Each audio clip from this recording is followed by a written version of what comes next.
पानी भर जाता है, कुछ भी हो सकता है। इसलिए हमारे शास्त्रों में जो भी चीजें हैं वैज्ञानिक हैं। आज भगवान श्री कृष्ण ने अर्जुन से कहा अश्वत्थामा को पकड़ लो। अश्वत्थामा को पकड़कर द्रौपदी के समक्ष खड़ा कर दिया। द्रौपदी के समक्ष खड़ा किया। द्रौपदी इसे सजा दे दो, जो सजा देना चाहती हो इसे दे दो। जो भी सजा देना चाहती हो इसे दे डालो। द्रौपदी ने कहा विष कम करो। द्रौपदी ने कहा कि इसे कोई सजा नहीं देना चाहती। हाथ की रस्सियां, पांव की बेड़ियां खोलकर द्रौपदी ने कहा जाओ, आपको कोई सजा नहीं देने। अर्जुन ने कहा देवी क्या इस पर दया आ रही है? द्रौपदी ने कहा दया इस पर नहीं, दया तो इसकी मां पर आ रही है, इस पर नहीं। इसको मार देने से मेरे मरे हुए बच्चे जीवित नहीं होंगे, बल्कि इसकी मां भी मेरी तरह रोएगी, इसलिए इसे मारना कोई भी समस्या का समाधान नहीं है। धन्य है द्रौपदी, धन्य है द्रौपदी जिसके भीतर दया है। हाँ, दया धर्म का मूल है, पाप मूल अभिमान। तुलसी दया न छोड़िए जब तक घट में प्राण। दया धर्म का मूल है, जब तक प्राण है हमें दया नहीं छोड़नी चाहिए। हम दया करें, जीव मात्र पर दया करें, दया का भाव कभी ना छोड़ें। द्रौपदी को भी दया आई, इसे मार देने से हमारे मरे हुए बच्चे तो वापस नहीं हो सकते, छोड़ने की बात कह दी। अब भगवान से पूछा गया प्रभु आप बताओ इस क्या करना चाहिए इसके साथ। द्रौपदी तो कह रही है इसे छोड़ दो। द्रौपदी ऐसा क्यों कह रही है इसे छोड़ दो? क्योंकि द्रौपदी एक मां है, और मां कभी नहीं चाहती कि मेरा बेटा दुखी हो, है ना? मां कभी नहीं चाहती कि मेरा बेटा दुखी हो। जब तक आपके पास मां होती है ना, आप अभी तुम रूठ जाते हो ना तो मां मनाने आ जाती है, क्या हुआ मेरे लाल को, क्या हुआ मेरे लाल को। अभी मां की सूरत बसा लो अपने दिल में, फिर कभी जब तुम्हें कभी बुढ़ापे में मां की याद आएगी ना तो मां ही नहीं होगी। किसकी गोद में जाएं, किसकी गोद में सिर रख के सोएं? कौन है जो मां की तरह सिर पे हाथ फेर कर कहे कि मेरा बेटा तो चांद का टुकड़ा है। हाँ, सिर पे न हाथ होगा धीरज बंधाने को, आएगी न मैया तेरी लाल को मनाने को। अभी माँ का हाथ है आपके सिर के लिए, रखवा लो माँ का हाथ सिर पे। उनका हाथ सिर पर हो और तुम्हारा मस्तक उनके चरणों में हो। कोई न जागेगा तेरे इंतजार में, रोएगा तू ऐसे जैसे माझी मझधार में।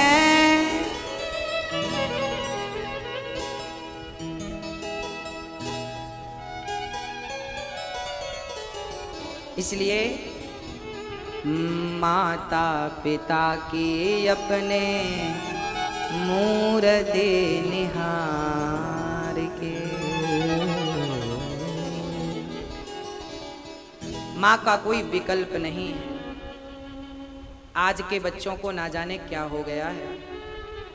मैं सारे अपने नौजवान दोस्तों से, भाइयों से हाथ जोड़कर प्रार्थना करता हूं कि आप अपने माँ को बहुत खुश रखिए। माँ और भगवान ये एक दूसरे पर्यायवाची हैं। भगवान दिखने में कैसे हैं? कभी मिलेंगे ना वो, तो उनकी शक्ल वैसी ही है जैसे आपकी माँ की शक्ल है। माँ की सूरत और भगवान की सूरत एक ही है। हाँ, कितना प्यार करती है माँ। लाख गलती करे बच्चा, फिर भी माँ का दिल अपने बच्चे को गलत कहने को तैयार नहीं होता। जमाना एक तरफ खड़ा हो जाए, कहे कि ये गलत है, पर माँ दूसरी तरफ खड़े होके कहेगी मेरा बेटा गलत नहीं है। माँ माँ होती है। माँ के दिल जैसा दुनिया में कोई दिल नहीं। माँ का दिल सबसे अलग है। इसलिए माँ है तो आप अमीर हो। कहते हैं ना, तेरे पास क्या है? मेरे पास माँ है। माँओं का प्यार है, इसलिए मैं बहुत बड़ा आदमी हूँ। क्योंकि शायद दुनिया वालों में शायद किसी को एक माँ का प्यार मिला हो, दो माँओं का प्यार मिला हो, पर ये अनिरुद्ध तो धन्य है, मुझे हजारों माँओं का प्यार मिलता है, रोज आशीर्वाद मिलता है, हजारों माँओं की दुआएं मिलती हैं। वाह, मुझे लगता है इस दुनिया का सबसे अमीर व्यक्ति मैं ही हूँ, क्योंकि मुझे इतनी माँओं का आशीर्वाद मिलता है। माँएं मेरे पास आती हैं, आशीर्वाद देती हैं, बेटा तुम ही हो जो हमारे लिए सोचते हो। यदि आप अपनी माँ के लिए सोचने लग जाएं, तो सोचो उन माँओं को कितना सुख मिलेगा, कितना आनंद मिलेगा। इसलिए कभी भी सपने में भी अपनी माँ का दिल ना दुखाइएगा, सपने में भी अपनी माँ को सताइएगा मत। यदि माँ को तुमने रुला दिया ना मेरे भाइयों, यदि माँ की आंखों में आंसू आने दिया तुमने, आंखों में आंसू आ गए, तो याद रखना माँ को रोता देख भगवान गुस्सा हो जाते हैं। आज तो तुम्हें मानव कतन भगवान ने कृपा करके दे भी दिया, पर तुम माँ को रुलाओगे तो क्या भगवान तुम्हें अगले जन्म में ये अवसर देंगे? अरे पुत्र धर्म ना सही, कम से कम इंसानियत का फर्ज तो निभा लो, इंसान के कर्तव्य तो निभा लो। हाँ, आप भी कभी रास्ते से गुजरते होंगे, कोई बूढ़ी महिला सड़क के किनारे खड़ी हो, कोई उसे जरूरत लगे तो आप भी गाड़ी रोक के उसकी मदद कर देते हैं। आप इंसानियत निभाते हैं कि हमें इस बुजुर्ग की हेल्प करनी चाहिए, मदद करनी चाहिए। दूसरे लोग मदद कर देते हैं और खुद की औलाद, आज खुद की संतान माँ बाप की मदद नहीं कर पाती, खुद के बच्चे माँ बाप को दो रोटी नहीं दे पाते। कैसा युग आ गया, लोगों की सोच कैसी हो गई। इसी सोच से तो ये कलयुग आ गया। सतयुग त्रेता द्वापर में ऐसे लोग नहीं थे, अपनी माँ की बहुत सेवा किया करते थे। श्रवण कैसे थे, आपको आज मैं एक बात बता दूं जो अभी तक कभी नहीं बताया। हमारे जो गुरुजी हैं, हमारे जो गुरुदेव हैं, उस दिन आए थे, आपने भी दर्शन किया होगा। हमारे जो गुरुदेव हैं, इनकी उम्र अभी लगभग 70 वर्ष होगी, 80, लगभग 80 वर्ष होगी। जब हमारे गुरुजी की उम्र 60 साल की थी, अभी 80 की है, 75-80 के बीच के हैं। जब हमारे गुरुजी 60 साल के थे, तब गुरुजी के पिताजी, उनकी उम्र बहुत हो चुकी थी, बहुत बूढ़े थे। पूरे वृंदावन में हमारे गुरुजी को श्रवण के नाम से भी जाना जाता है, क्योंकि इन्होंने अपनी माँ की और अपने पिता की कैसी सेवा की है, उसका फॉर एग्जाम्पल मैं आपको देता हूँ। कभी वृंदावन आइएगा तो पूछ लीजिएगा, यहाँ के लोग बताएंगे। हमारे गुरुजी के पिताजी जब बहुत बूढ़े हो गए, तब उनके हाथ काम नहीं करते थे और उनका रोज पढ़ने का नियम था। रोज वो पढ़ते थे भागवत। अब भागवत पढ़ें, पर कैसे पढ़ें, पन्ना पलटाने की हिम्मत नहीं रह गई, हाथ काम नहीं करते थे। तब जानते हो, हमारे गुरुजी बैठ जाते थे, पिताजी कहा करते थे कि बेटा यहाँ बैठो, हमें पढ़ना है और पन्ना पलटता नहीं, तुम पन्ना पलटाओ। तो पिताजी पढ़ते थे और गुरुजी बैठकर केवल पन्ना पलटाते थे। अब बताओ, ये आज की घटना है, 20 साल पहले की, 15 साल पहले। मैंने भी देखा है गुरुजी के पिताजी को अपनी आंखों से। अब आज कौन बेटा होगा ऐसा कि बाप पढ़े तो बेटा पन्ना पलटाने बैठे?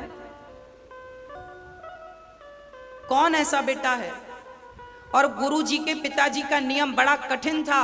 वो गुरुजी मतलब अपने बेटे के हाथ का ही पानी पिया करते थे, किसी के हाथ का नहीं। तब हमारे गुरुजी कहीं भी रहा करते थे तो वो शाम को दिन में 2 बार जल्दी से इसलिए दौड़ के आते थे, पिताजी को पानी देना होगा अपने हाथ से। जब वो खुद 60 साल के थे, जब उन्हें खुद सेवा की जरूरत थी, तब वो अपने पिता की सेवा करके पुत्र धर्म निभा रहे थे। वाह, मरना तो सबको है ना भक्तों, मुझे भी मरना है, आपको भी मरना है, उन लोगों को भी मरना है जो माँ बाप की सेवा करते हैं, उन लोगों को भी मर जाना है जो माँ बाप की सेवा नहीं करते। पर अपने आत्मा से पूछना, क्या करना सही है, क्या करना गलत है? हाँ, तो हमारे गुरुजी अपने बूढ़े पिताजी की सेवा करते थे। और गुरुजी के पिताजी जब प्राण निकले ना गुरुजी के पिताश्री के, तब उनका मस्तक गुरुजी की गोद में था। मतलब वो अपने पिता की सेवा करते थे आखिरी समय में भी वो केवल।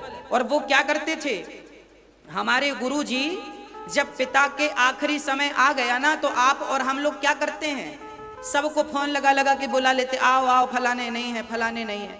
हमारे गुरुजी के पिताश्री जब जाने लगे, तब गुरुजी को पता चल गया और उनके पिताश्री को भी पता चल गया कि अब हम जा रहे हैं। तब हमारे गुरुजी जोर जोर से राधे श्याम राधे श्याम राधे श्याम। और गुरुजी भी जो जा रहे थे, गुरुश्री के पिताश्री, वो भी भगवान का जाप करते करते श्रीमद् भागवत के नारायण कवच जो है, नारायण कवच का पाठ करते करते गुरुजी ने प्राण त्याग दिए। और गुरुजी राधे श्याम बोलते रहे, ताकि इनके कानों में यदि किसी कारणवश इनकी जिह्वा रुक जाए तो कानों में भगवान का नाम पड़ता रहे। नारायण श्रीमन नारायण का जाप चालू रखा। और लोग आए, रोने लगे, तो गुरुजी ने ऊपर से ही कहा, अभी मत रोना कोई।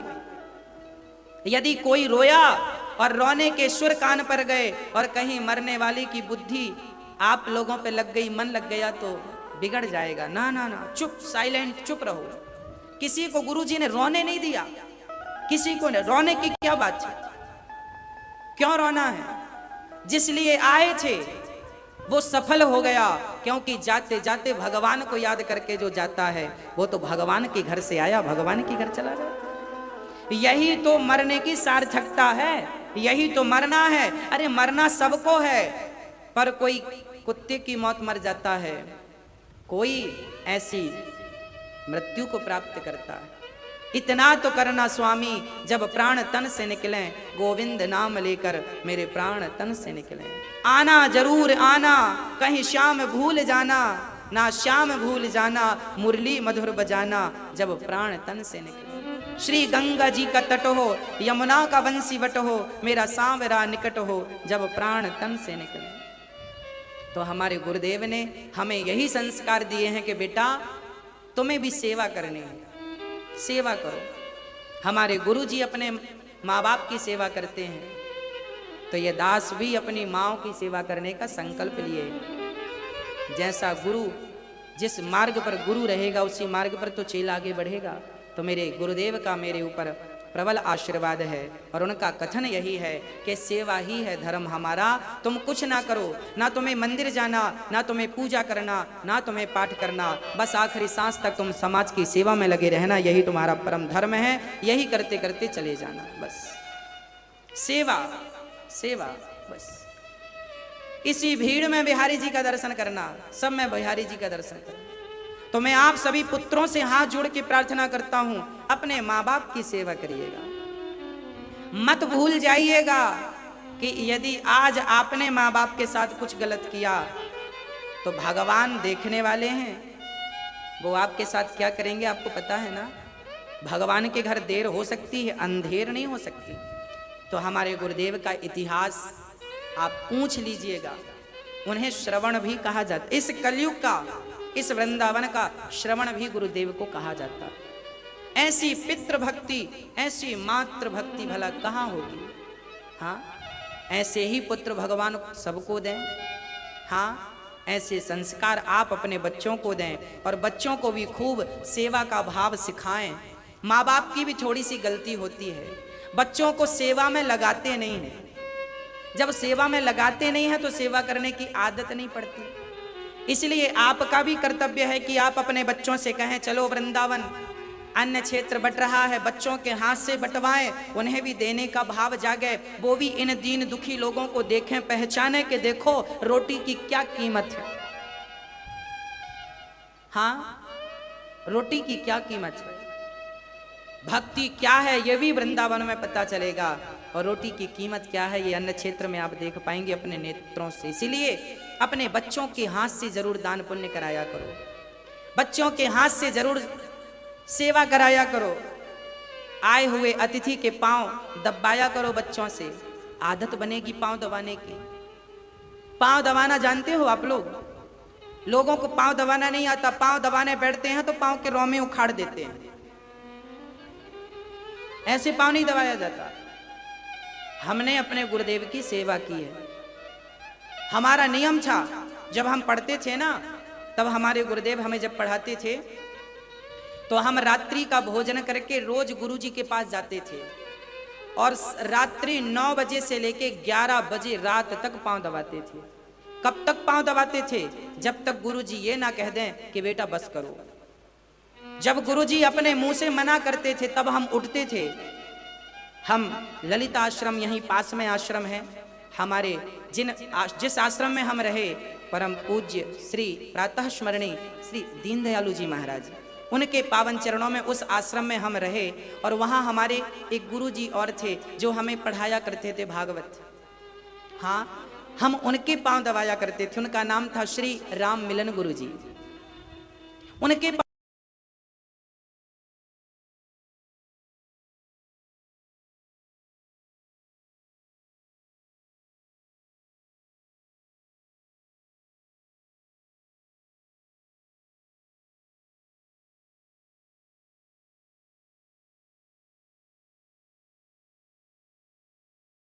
और जाकर के फिर विश्राम करते थे।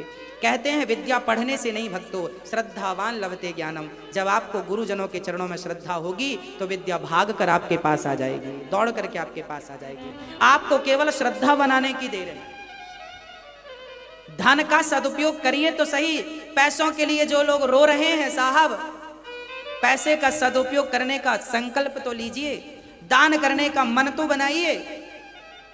लक्ष्मी की कमी नहीं होगी जब धन को धर्म से जोड़ोगे, अन्नपूर्णा से जोड़ोगे, लोगों की भूख से धन को जोड़ दोगे तो वो धन कई गुना वापस आपको प्राप्त होगा। याद रखना, दान करने से धन बढ़ता है। किसान खेत में बीज बोता है तो खेत में दान ही तो करता है। 1 कुंटल डालता है, 20 कुंटल आता है। एक बात बताओ, आप फैक्ट्री डालते हो, 50 लाख की फैक्ट्री डलती है और साल 2 साल में करोड़ों रुपए करोड़ों रुपए वापस देती है कि नहीं? अरे भाई, संसार में क्या ऐसा है जो बिना पैसे के आपको मिल जाए? आप दुकान खोलेंगे तो पैसा लगेगा, किसानी करेंगे तो पैसा लगेगा। हाँ, आप अपने धन को धर्म से जोड़िए, अन्नपूर्णा से जोड़िए, जो अन्न क्षेत्र चल रहा है।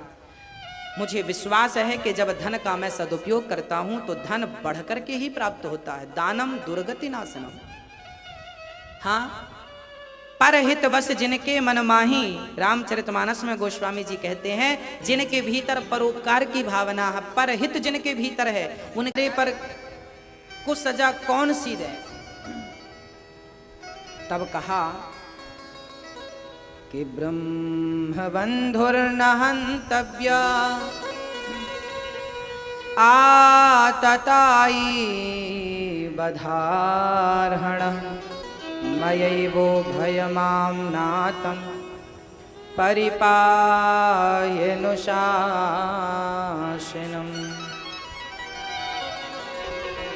ब्राह्मण को कभी मारना नहीं चाहिए और आताताई को कभी छोड़ना नहीं चाहिए। द्रौपदी जो कह रही हैं इसे छोड़ दो, यही ठीक है। अर्जुन कहने लगे प्रभु हम इसे हत्यारे को छोड़ दें बिना दंड दिए? तो भगवान ने कहा फिर ऐसा करो कि मार भी दो और छोड़ भी दो, कुछ ऐसा करो कि मारना भी हो जाए और छोड़ना भी हो जाए।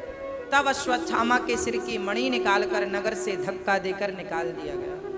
अपने से बड़ों का अपमान कर देना ही उन्हें मार देने के बराबर होता है।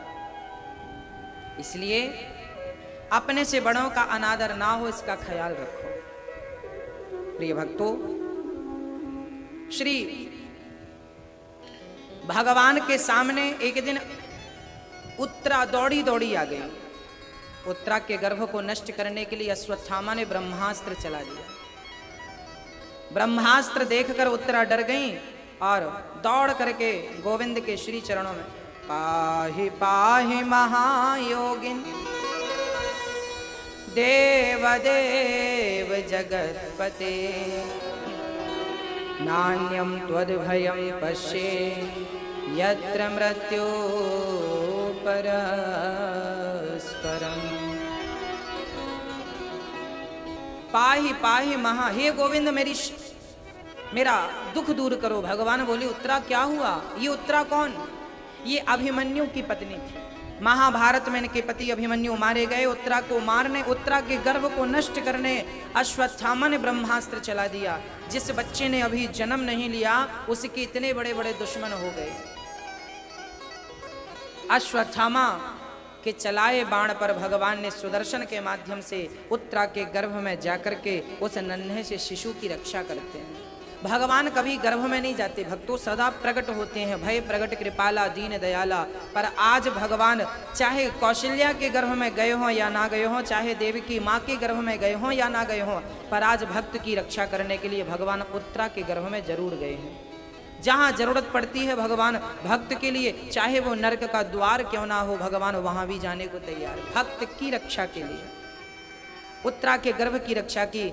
अब भगवान द्वारिका जाने की तैयारी करने लगे। तभी कुंती बुआ हाथ जोड़कर खड़ी हो गई। कुंती बुआ कहने लगी, कृष्णाय वासुदेवाय देवकी नंदनाय च नंदगोपकुमाराय गोविंदाय नमो नमः। आज माँ कुंती ने कृष्ण से कहा, प्रभु आज मैं आपसे कुछ मांगना चाहती हूँ। कन्हैया बोले, माँ मेरा सौभाग्य कि आप मुझसे कुछ मांगेंगी, कहो क्या चाहिए। कन्हैया ने कहा, क्या चाहती हो माँ? कुंती ने कहा, प्रभु यदि देना चाहते हैं तो मुझे विपदः सन्तु नः शश्वत् तत्र तत्र जगद्गुरु भवतो दर्शनं यत् स्यात् अपुनर्भव दर्शनम। यदि देना चाहते हैं भगवान तो मुझे दुख दे दीजिए, दुख। कन्हैया अवाक रह गए, माँ क्या मांगती हो? दुख? अरे जब से होश संभाला है आपने तब से आज तक दुख के सिवा कुछ नहीं पाया, फिर भी हमसे दुख मांगती हो? कन्हैया जब यो कहने लगे तो कुंती बुआ ने कहा, कन्हैया सच कहूँ, जीवन में जब जब दुख आया तब तब आपकी याद आई। अर्थात दुख आता है तो कन्हैया की याद दिलाता, और जब सुख आता है तो भगवान को लोग भूल जाते हैं। इसलिए तो संत गाते हैं कि दुख में सुमिरन सब करें, सुख में करें न कोय। जो सुख में सुमिरन करें सो दुख काहे को होय। दुख में सुमिरन सब करें, सुख में करें ना कोई। जो सुख में सुमिरन करें सो दुख काहे को होय। आहा, जब हम सुख में भगवान को याद करते हैं तो दुख आता ही नहीं, जब हम सुख में भूल जाते हैं तब दुख आता है। कुंती बुआ से भगवान ने कहा, माँ आपने जीवन में सबसे ज्यादा दुख उठाया है। इस संसार में कुछ लोग ऐसे हैं जिन्होंने सबसे ज्यादा कष्ट उठाया है, उनमें से एक कुंती बुआ भी है, उनमें से एक श्री राधा रानी है, उनमें से एक श्री सीता माता है,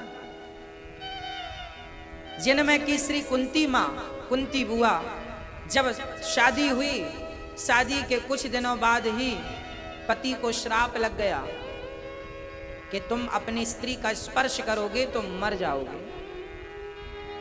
पति है पर वो अपनी पत्नी का स्पर्श नहीं कर सकता क्योंकि श्राप लगा है। परिणाम कुंती बुआ को देवताओं का आवाहन करना पड़ा और देवताओं के आवाहन से इनके 3 बच्चे पैदा हुए। इनकी दूसरी बहन अर्थात पांडु की दूसरी पत्नी माद्री के 2 बच्चे हुए। युधिष्ठिर, अर्जुन और भीम ये तो कुंती के हैं। नकुल और सहदेव माद्री के बच्चे हैं। 5 बच्चों को अब जब इनके बच्चे बड़े हुए ना तो कुछ दिनों बाद इनके पति माद्री अपने वस्त्र बदल रही थी। माद्री को देख करके पांडु व्याकुल हो गए स्त्री के लिए और जैसे ही स्पर्श किया अपनी पत्नी माद्री का तो प्राण निकल गए। पांडु मारे गए। पांडु के साथ माद्री सती हो गई। कुंती बुआ भी सती होने वाली थी परंतु भगवान ने कह दिया मां आप सती हो जाओगी तो इन 5 का क्या होगा। इन बच्चों के लिए जी लो, इन बच्चों के लिए जी लो। अच्छा, कुछ लोग कहते हैं भारत में नारियों पर बड़ा अत्याचार हुआ। पति मर जाए तो जबरदस्ती उसे चिता में रख दिया जाता था जिसे हम सती परंपरा कहते थे। ये सती परंपरा हमारे ग्रंथों में नहीं मिलती, बीच में ही स्टार्ट भई थी कुछ लोगों के कारण। कुंती बुआ भी पति के जाने के बाद जिंदा थी, जबरदस्ती उन्हें आग में नहीं झोंका गया। और दशरथ जी के मर जाने पर कौशल्या भी जिंदा थी। मतलब राम के और कृष्ण के मतलब त्रेता और द्वापर में ऐसी कोई परंपरा नहीं थी कि पति मर जाए तो पत्नी को जबरदस्ती जलना ही पड़ेगा। ये सती प्रथा जो थी ये बाद में कुछ लोगों के कारण, कुछ मनमानी प्रथा लोगों ने चला दी। हाँ, कुछ बाद में कुछ उत्पन्न हो गए लोग मनमानी करने वाले। उनमें से कौन रहे मुझे नाम नहीं पता, पर बाद में राजा राम मोहन राय ने इसका विरोध करके इसे समाप्त किया, ठीक किया। कुंती बुआ जिंदा रही। पति के जाने के बाद भी 5 बच्चों को भीख मांग मांग कर, महाभारत में लिखा है, भीख मांग कर भी बच्चों का पालन किया है। जब आप पर कोई मुसीबत आए ना तो आपके अपने भी सहयोग नहीं करते। धृतराष्ट्र और गांधारी, गांधारी तो अच्छी थी पर धृतराष्ट्र अपने पुत्रों के वियोग में पुत्रों के लिए इतने प्रेमी बन गए कि वो सही निर्णय ही ना ले पाए और जंगल 12 वर्षों का वनवास पांडवों को उठाना पड़ा। 1 वर्ष अज्ञातवास में रहे और गांडीवधारी अर्जुन को ब्रहण लला बनना पड़ा। भीम भैया को रसोइया बनना पड़ा और धर्मराज युधिष्ठिर को किसी राजा का सहचरी बनना पड़ा, सचिव बनना पड़ा। घोड़शाला में घोड़ों की सेवा नकुल और सहदेव को करनी पड़ी। समय कुछ भी करा सकता है, इसलिए सावधान रहिए। समय का दुरुपयोग ना कीजिए, धन का दुरुपयोग ना कीजिए। धर्मराज युधिष्ठिर ने 2 चीजें गलत की। पहला, जुआ खेला, जुए में सारा धन लगा दिया। परिणाम क्या हुआ, जब धन का दुरुपयोग किया तो 12 वर्ष तक जंगल की ठोकरें धर्मराज युधिष्ठिर को खानी पड़ी। ये इसी पाप का दंड था। हाँ, इसलिए कहता हूं दुरुपयोग। मां कन्हैया ने कहा, मां लाक्षागृह में बंद करके कौरवों ने आप पर आग लगा दी। कुंती बुआ ने तुरंत कहा कि आग तो लगाई, आग से बचाया किसने, आपने बचाया। जब जब जीवन में संकट आया कन्हैया तब तक आपने मदद की, अब सुख पाकर क्या करेंगी। इसलिए भगवान प्रभु आपसे कहती हूँ कि हे नाथ, मैं आपको कभी भूलूं नहीं। बस प्रार्थना केवल इतनी है कि नाथ मैं आपको कभी भूलूं नहीं, हर पल बस आपका चिंतन करती रहूं, आपका चिंतन करती रहूं। हे नाथ मैं आपको कभी भूलूं नहीं। कुंती बुआ ने भगवान से कहा कि मैं आपको कभी ना भूलूं, अच्छा ये वरदान दे दो। भगवान ने कहा ठीक है। उसके बाद भगवान पितामह भीष्म के पास गए, जहां भीष्म पितामह बाणों की सैया पर 52 दिन से लेटे थे। अच्छा, पितामह भीष्म को भी बाणों की सैया में लेटना पड़ा। क्यों लेटना पड़ा? क्योंकि भीष्म पितामह के अंदर सामर्थ्यता थी। वो चाहते तो महाभारत का युद्ध ही ना होता, पर गलत को सहन करते रहे, गलत दुर्योधन को सहन करते रहे। एक दुर्योधन का गला काट देते यदि भीष्म पितामह, तो क्या होता? महाभारत जैसे महासंग्राम को रोका जा सकता है एक के कारण, पर नहीं रुका। होनी तो होके रहे, अनहोनी ना हो। होनी तो होके रहेगी, तुम लाख उपाय कर लो। भगवान कृष्ण भी शांति दूत बनकर गए, पर माना कोई नहीं, ना दुर्योधन ना धृतराष्ट्र, कोई नहीं माना। जब कोई नहीं माना, परिणाम युद्ध हुआ। युद्ध में क्या हुआ? विनाश हुआ, सर्वनाश हुआ। कई बार हमें भी सब लोग समझाते हैं, ये मत करो, ये मत करो, वहां मत जाओ, वो मत खाओ, हम नहीं सुनते। हाँ, माँ समझाती है, बेटा ये मत करो, ये मत खाओ, यहां मत जाओ, नहीं मानता। परिणाम क्या होता है?